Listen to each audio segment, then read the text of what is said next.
Благодарам, Ване. Токму така семејното насилство не е удар само врз жртвата, туку и врз оние што го гледаат, особено тоа се најмладите, односно децата. Затоа какво влијание може да предизвика кај најмладите и како да ги заштитиме, утрово разговараме со психологот магистер Фики Гаспар. Фики, добро утро и добре дојдовте во Македонија наутро. Добро утро. Какви психолошки последици може да се создадат кај најмладите кои се жртви на семејно насилство, па дури и кај оние кои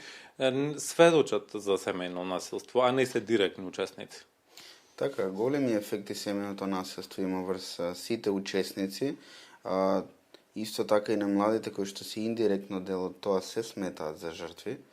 заради тоа што влијае психолошки многу негативно, последици големи во однос на чувство на страв, нарушена целост, на безбедност, влијае на, има и физички симптоми, како главоболки, како болки во стомакот, кои што го покажуваат истражувањата. За жал во нашата држава има малку истражување на овие теми и сите се главно по сеќавање на жртвата, но други истражувања кои што успеав да ги видам, по кои што се водиме во други држави, укажуваат дека цел спектар на негативни влијанија се, но најмногу влијае на психолошкиот дел, кој што за жал потоа кога се луѓето повозрасни, кои што поминале семејно насилство, знае да се појави нарушена ментална хигиена, за жал посклони се кон одредени психолошки и психички заболувања, како и физички заболувања со последните истражувања, така да импактот е прилично голем и е многу важно да се работи на превенција. Поставам ќе позборуваме за тоа покасно. Да, токму така, кои се најчестите знаци и симптоми за деца што претрпуваат семејно насилство и како треба да реагираат родителите, наставниците, па и околината? Едни од најчестите и првичните што се гледаат се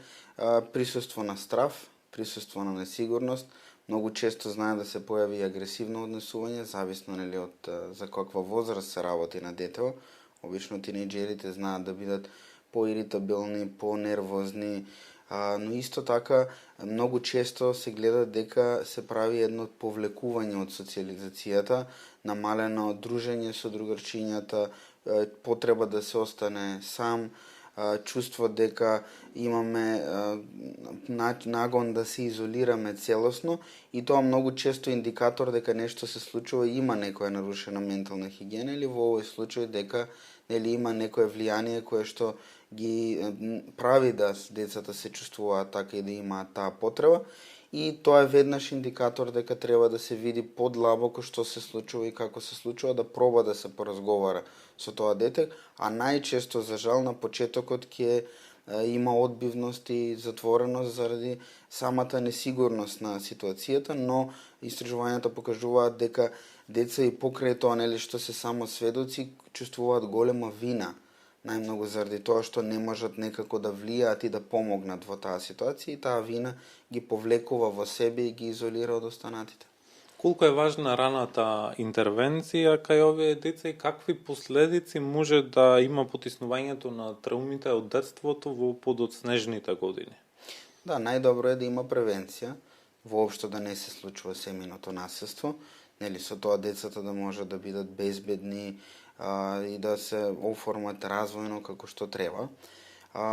И многу е важно и доколку се појави во најбрз момент прво да се застане тоа семејно насилство, па после да се поработи и на траумите и да се поработи на целото доживување и на целото негативно искуство, а последиците ги кажавме, значи тие се сериозни, главно врз емоции, врз доживување, а потоа голем ризик од појавување на ментални заболувања, голем ризик од појавување на физички заболувања, кои што понатаму можат да го загрозат животот кај една личност. Фики, кажете ми што покажуваат истражувањата, дали лицата, односно децата кои живеат во една насилна средина, кои се сведоци на семејно насилство, дали тоа значи дека и тие кога ќе созреат, кога ќе станат возрастни луѓе, ќе бидат насилници, ќе го применуваат истото насилство? Статистички е големен бројот на семено насилство, доколку пред тоа не имало во семејството по потекло семено насилство или такво однесување кое што е агресивно, со тоа што деца учат по модел. Ако единствениот модел за семејство и за релации, за близина кај нив е тоа каде што има агресија и каде што има насилство, поголем е процентот и изголемена е можноста дека они и потоа во основање на свое семејство ќе го применат тој модел кој што го гледале во семејството кој што им е било претходно по потекло го викаме, тоа е семејството на родителите. Така да тоа е нешто што е